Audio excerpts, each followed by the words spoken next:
अब जरा समझिएगा, अब इसको हम दूसरे तरीके से समझते हैं इस पूरे युद्ध को। एक बार फिर अमेरिका ने सामान बेचने की जुगाड़ कर ली, एक बार फिर अमेरिका अपने जो हथियार है उनको बेचने की उसने जुगाड़ कर लिया। और ये युद्ध जो होता है अरबों खरबों का होता है, देश को बनाना और बिगाड़ना आता है इसको, है ना।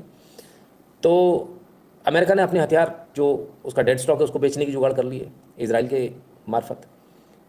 अपनी इकोनॉमी से भी लोगों का ध्यान हटा लेगा अमेरिका, रिसेशन पे से भी ध्यान हट जाएगा लोगों का। अमेरिकन इकोनॉमी डूब रही है, इस पे से भी हट जाएगा। और आज ये जो पंगेबाजी हुई है, इससे फ्री फोकट में कल आपका स्टॉक मार्केट जरूर गिर जाएगा। जिसको लेना एक ना देना तो है, लेकिन वो पहले गिर जाएगा धड़ाम, क्योंकि अब तो तीसरा विश्व युद्ध होने वाला है। मुझे नहीं लगता इसके बावजूद कि तीसरा विश्व युद्ध होगा, मुझे नहीं लगता ऐसा, है ना, आज की स्थिति को देख। लेकिन कल जो रिस्पॉन्स होगा, उस रिस्पॉन्स के ऊपर सब कुछ डिपेंड करेगा। कल का जो रिस्पॉन्स रहेगा उस पर मालूम चलेगा कि इजराइल क्या करता है। अगर इजराइल तुरंत हमला करता है तो ये युद्ध एस्केलेट हो जाएगा, और युद्ध एस्केलेट हुआ तो बहुत लंबा जाएगा। लेकिन अगर इजराइल इसको ठंडा करके खाता है, रुक जाता है, तो ये युद्ध होने से रुक जाएगा। लेकिन अमेरिका इजराइल को चुप रहने नहीं देगा, उसको पीछे से इतना प्रेशर करेगा कि युद्ध करो, जैसा भारत के साथ किया था। अरे भाई, तुम्हारी शिप्स खड़ी हुई है ना, तुम चाइना को क्यों नहीं ठोक दिए? कम लोगों को पता है, उस समय भी हमने कहा था जब ट्रंप थे, ट्रंप ने एड़ी चोटी का जोर लगा लिया था, कुछ भी कर लो, कैसे भी कर लो, बस युद्ध करो। मैं कह रहा हूँ, मैं पूरा सपोर्ट करूंगा। ये तक अंदर अंदर खाते ये भी बात होती है कि ये तक कहा गया था कि हम फुल सपोर्ट करेंगे, तुम बस शुरू तो करो। अपन उस युद्ध में नहीं गए, इसलिए ट्रंप हार गए। अगर अपन उस युद्ध में चले जाते तो ट्रंप हारते नहीं। क्योंकि जो आर्म्स लॉबी है वहाँ की, वो उसी को चुनती है जो युद्ध करेगा। जो युद्ध नहीं करता, ये इतिहास गवाह है अमेरिका का, जिसके कार्यकाल में युद्ध नहीं होते वो हट जाता है, जिसके कार्यकाल में युद्ध होते वो दोबारा जीतता है। आज भी अमेरिका जो है ये इनके प्रकार युद्ध करने के मूड में है। अच्छा, उनको इससे फ़र्क नहीं पड़ता कितने मरे कितने जिए, वो इससे सीजनड है, उन्हें कोई फ़र्क नहीं पड़ता कौन घर लौटा कौन नहीं लौटा। उन्हें इससे कोई मतलब नहीं, उन्हें जो मतलब है वो इकोनॉमी से मतलब है। और इकोनॉमी उनकी फ़िलहाल डाउन है, मार्केट रिसेशन में जा सकता है, इसीलिए अभी फेड रेट जो है 50% कट किया उन्होंने। ठीक है ना। तो ये अभी आप धीरे धीरे देखेंगे, बहुत कुछ जो देखेंगे वो आपको देखने को मिलेगा। और मुझे नहीं लगता कि इतना आसान होगा अमेरिका के लिए भी इस युद्ध को आगे एस्केलेट करना, इतना आसान होगा ईरान के लिए भी इस युद्ध को एस्केलेट करना, इतना आसान होगा इसराइल के लिए भी इस युद्ध को एस्केलेट करना। मेरे ख्याल से शायद इसराइल को अब इसके बाद में चुप हो जाना चाहिए कुछ दिनों के लिए, और अपने कॉन्सेंट्रेशन जो है ना अपना, उसे बिगाड़ना नहीं चाहिए। देखिए, आप समझिए, हिजबुल्लाह को पूरी तरह से ख़त्म कर दिया इसराइल ने।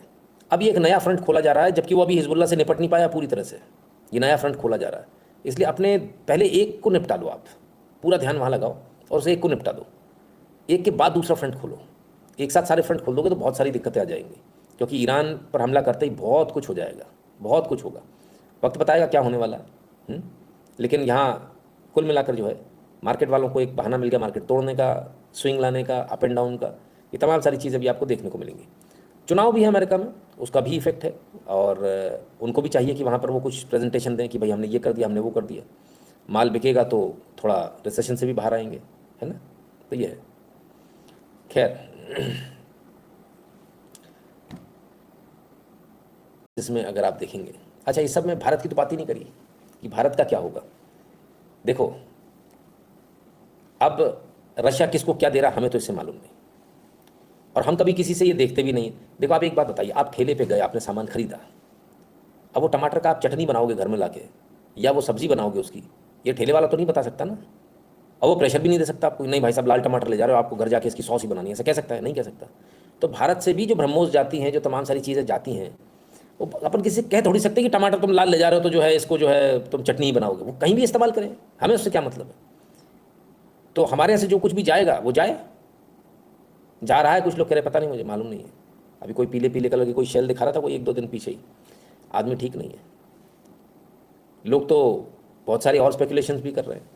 अमेरिका चिल्ला रहा है कि तुमने अगर कुछ इधर उधर बेचा बाचा तो फिर देख लेंगे तुमको। उसका प्रेशर अलग है, ठीक है। वो कहता अच्छा चलो बेच रहे हो तो ठीक है, फिर मेरे से कुछ खरीद लो। वो व्यापारी आदमी है, वो अपनी गुंडागर्दी लिमिटेड रखता है। तो कुल मिलाकर जो है, यदि युद्ध होता है तो आप देखो, युद्ध अगर होगा तो जो लोग लड़ रहे हैं वो लड़ने में बिजी हैं, तो उनको पीछे कोई देने के लिए भी तो चाहिए ना, गोला बारूद, कि तेरे को गोली चाहिए ये ले, तेरे को बम चाहिए ये ले। तो कुछ लोग ऐसे भी तो चाहिए, है ना, जो पीछे रहते हैं। फिल्मों में दिखाते हैं बड़े बदमाश टाइप के लोग हैं, आग लगाने वाले टाइप के। तो अपने को तो अपने काम से मतलब रखना, और अपना काम यह है कि भारत को अपना जो डिफेंस प्रोडक्शन है उसको बढ़ा लेना चाहिए बहुत ताकत के साथ। और भारत के पास जो ब्रह्मोस है उसका लेटेस्ट वर्जन और अभी पता नहीं कभी आ सकता है। तो उस पर भी ध्यान देना चाहिए भारत को, है ना। तो हम क्या कह सकते हैं, कोई कहाँ कुछ कर दे। अब ये जो अगर इजराइल और ईरान का युद्ध होगा ना, इसमें सबसे ज़्यादा गालियाँ भारत को पड़ेंगी। इजराइल जैसे ही ईरान को ठोकेगा तो वहाँ जो गिरेगा फिर उसके शेल लेके लोग चिल्लाएंगे, देखो देखो देखो हमने कहा था। उधर वहाँ जो गिरेगा उसके शेल लेके भी लोग चिल्लाएंगे, देखो देखो देखो made in India, made in India लिखा हुआ है। तो हम क्या करें, अब जो है सो है। अपनी दोस्ती तो सबसे मना कैसे कर दे, रशिया को मना कर देंगे क्या, नहीं कर सकते। यूक्रेन कहता है देखो हम पिट रहे हैं, तुम्हारे पुराने दोस्त, इतने सारे बच्चे तुम्हारे पढ़ाए, उसको मना कर दे, उसको भी देना पड़ता है, तू भी ले जा भाई। अब कल कोई इजराइल आएगा बोलेगा कि हमने तुम्हारी इतनी दोस्ती हमारी, तो अपन उसको मना करेंगे। हम इसराइल को डायरेक्टली नहीं देंगे क्योंकि हमारा जो डायरेक्ट ऐसा नहीं है। अब पता नहीं कैसे पहुंच जाता है। अभी ड्रोन व्रोन लेके लोग चिल्ला रहे थे कि भारत दे रहा है, हाँ बम वम लेके लोग चिल्ला रहे थे कि भारत ने दिए इसराइल को, हमें क्या मालूम कैसे दे दिए। हमारा कोई देखो ऑफिशियल स्टैंड अपना फिलिस्तीन के साथ है, हमने फिलिस्तीन को दिया होगा, इसराइल गुंडा बदमाश है, उसने बीच में से छुड़ा लिया होगा, हम क्या करें उसमें, हम क्या कर सकते हैं इसमें। ऑफिशियली दिया क्या, कोई हमारा उनका सरकार का एग्रीमेंट हुआ है, दिखाओ अगर है तो। तब कोई जा रही है कोई शिप को बीच में से कोई छुड़ा ले कोई गुंडा बदमाश, तो उसमें को हम क्या कर सकते हैं। अपना कोई दोष है, सरकार ने आपको लाइसेंस दिया, आपने पिस्टल लटका ली, आप चमका के घूम रहे, लेकिन आपके अंदर ताकत ही नहीं, आप चिंकड़ी से रखे हो सिंगल फ्रेम। एक पहलवान है उसने 2 रैपट मारे, आपकी पिस्तौल निकाल के ले गया, उसी से 2 गोली ठोक दी, तो उसमें हम क्या करें। अब सरकार के ऊपर थोड़ी कोई इसमें हो जाएगा। नहीं, मेरा बताना मेरा काम है, ईजिली समझा रहा हूँ। जो मेरे पुराने ग्राहक हैं वो समझ चुके होंगे मैंने क्या कहा, जो नए वाले उनको पल्ले नहीं पड़ रहा, वो सोच रहे होंगे रात के बैठ के कौन आदमी क्या कथा बाँच रहा है। ठीक है। तो कुल मिलाकर जो है होने तो जो हो रहा है यार, अपना क्या बिगड़ रहा है। अपन अपनी जगह कंसंट्रेशन रखो। हमारा कंसंट्रेशन क्या है, पहली बात वो चितगोंग में तुमको आने नहीं देंगे, ठीक है, ठीक है, वो जो आइलैंड जो तुम सोच रहे हो।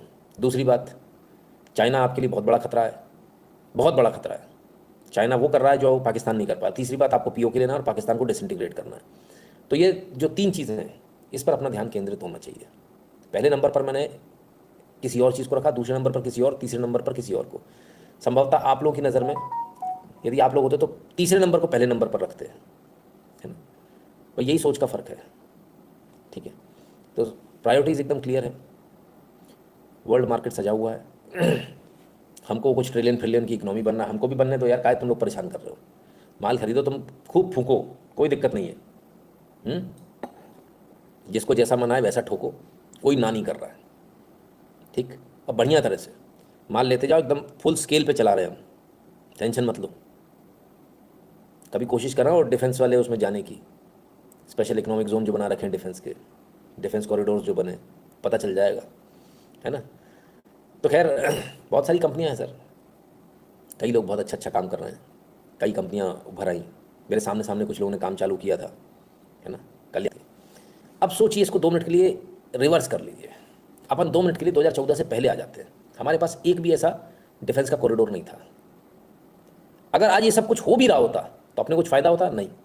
अपन फ्री में अपन डपली बजा रहे होते और रो रहे होते कि हाई ये हो रहा है, हाई वो हो रहा है। हम कमाने की स्थिति में ही नहीं होते। आज जो आप कमा पा रहे हो उसके पीछे बहुत बड़ा रीज़न है कि आपने बहुत मेहनत करी है। ये सारी चीज़ें जो है ना, इस जगह आप भारत को ला के खड़ा किया गया है कि यहाँ से भारत फ़ायदा उठा सकता है, वरना पहले तो हम फ़ायदा ही नहीं उठा पाते थे। हम तो गोली भी दूसरे से मांगते थे। हमारी स्थिति तो ये थी कि हमको बोफोर्स ने मना कर दिया था, तुमको गोला नहीं देंगे, तो अपन क्या है, बैठ गए थे शांति से कि बोफोर्स तो है लेकिन गोले नहीं है, अब क्या करेंगे, तोप तो है गोले नहीं है। तब फिर क्या किया, फिर भारत की ऑर्डिनेंस फैक्ट्री ने ये रिस्क उठाई, बोले हम बना देंगे गोले। भारत की ऑर्डिनेंस फैक्ट्री ने फिर गोले बना दिए। ऑर्डिनेंस फैक्ट्री कानपुर ने सबसे पहले काम किया था, बहुत रिस्क लेकर। और उसके बाद बोफोर्स ने क्या किया, उसके बाद बोफोर्स ने बोला कि आपने इसमें हमने जो गोले नहीं बनाए वो गोले आपने चला दिए, इसलिए इसकी एएमसी खत्म हो जाएगी। भारत बोला कोई बात नहीं, वो बात की बात है, एएमसी भी हम खुद कर लेंगे। इन्होंने एएमसी खत्म कर दी, यानी एनुअल मेंटेनेंस कॉन्ट्रैक्ट, हम कॉन्ट्रैक्ट नहीं करेंगे आपसे, कोई भी आपके रख रखाव नहीं करेंगे इसका। भारत ने खुद ने रख रखाव करना शुरू किया। तो फिर ये इन्होंने कोर्ट में चले गए, पेटेंट के इन्होंने भारत के ऊपर केसेस कर दिए कि ये तो हमारे पेटेंट है, ये कैसे बना सकते हैं पुर्जे, तुम दोगे भी नहीं, हम बना भी नहीं सकते। तो मतलब क्या खिलौने की तरह रखने के लिए लाए थे क्या हम? हाँ, ज़माना बदल गया सर, बहुत बदल गया। आज तो हमारे पास में सबके साथ, अब देखिए हम जो बार बार बात करते हैं ना टेक्नोलॉजी ट्रांसफ़र क्यों करते हैं? इन पेटेंट से बचने के लिए, बाकी कुछ नहीं हो। तो 1 मिनट के अंदर खोल के बच्चे बना देंगे हमारे यहाँ के, ऐसा कुछ भी नहीं है जो नहीं बन सकता। लोग बोल रहे थे ड्रोन ड्रोन ड्रोन ड्रोन, एक पागल आता कोई रात को, उसने बोला प्रेडेटर की इतनी धमकी मत दिखाओ, जब तक तुम्हारी डिलीवरी की बारी आएगी तब तक उससे अच्छे हम बना चुके होंगे। और आज पूरी दुनिया में जहाँ ड्रोन जा रहे हैं भारत के ही जा रहे हैं। तो हम तो कहते हैं आप डील कैंसिल कर दो, हमारे फ़ायदे में। और जेट इंजन की जो धमकी दे रहे हो ना, लिख लेना इसको, लिख लेना। 5 साल, 5 साल के अंदर भारत ने अगर जेट इंजन नहीं बना दिया तो जो बोलो सो मैं हारा। आप क्या मजाक, आप क्या सोच रहे हो आप? अच्छा, ये इतना सारा युद्ध हो रहा है, आप समझ में आ रहा है आपको? अभी कुछ दिन पहले कुछ हुआ था, वो एक लंबी सी लाइन खींची थी है, अरे वो क्या बोलते हैं उसको, एयर वाला, जो हवा में इतने से इतने बीच में कोई नहीं उड़ेगा। फिर कोई बड़ा प्रोजेक्टाइल उड़ाया, चाइना ने भी उड़ाया 12,000 किलोमीटर का, भारत का पहला वाला ही 12 ठोक गया था, दूसरा वाला भी ऐसी कुछ ठोक दिया, कुछ पता ही नहीं चल रहा कहाँ क्या है। समझ में आया क्यों ज़रूरी था? इसलिए ज़रूरी था, है ना। और मेरा कहना बड़ा स्पष्ट है इस मामले में, भारत की जनता ने बहुत पैसा दिया है आपको, हालांकि वो पैसा युद्ध के अनुसार यदि देखें तो कोई ज़्यादा पैसा नहीं है, बट स्टिल बहुत बड़े पैमाने पर हमको तैयारी करनी चाहिए, क्योंकि आने वाला समय कुछ भी हो सकता है हम ये तैयारी करें बेकार जाए, पूरा पैसा हमारा बेकार जाए, लेकिन आप ये सोचकर तैयारी ना करें, ये बेवकूफ़ी है। और आज के इस एपिसोड से हमको एक चीज़ समझ में आती है कि आपके पास 1,000-2,000 मिसाइलें नहीं होनी चाहिए, आपके पास 50-60 हज़ार मिसाइलें होनी चाहिए, ताकि जब ज़रूरत पड़े तो एक लॉट में आप 2-3 हज़ार मिसाइलें एक बार में धाएँ मार के किसी के पास इतना बड़ा अटैक करो कि सामने वाले को संभलने का मौका ही ना मिले। और अब ये सब छोड़ दीजिए, पुरानी मिसाइल सारी भूल जाइए, नई मिसाइल जो आपने हाइपर होकर बनाई है उन मिसाइलों का आनंद लीजिए। पता नहीं कितनी जाती कितनी नहीं जाती है ना। भारत प्यार के समंदर से बारूद का समंदर हुआ। हाँ, कभी कबूतर उड़ाते थे, अब कबूतर नहीं, अब स्थिति चेंज हो गई है। ठीक है।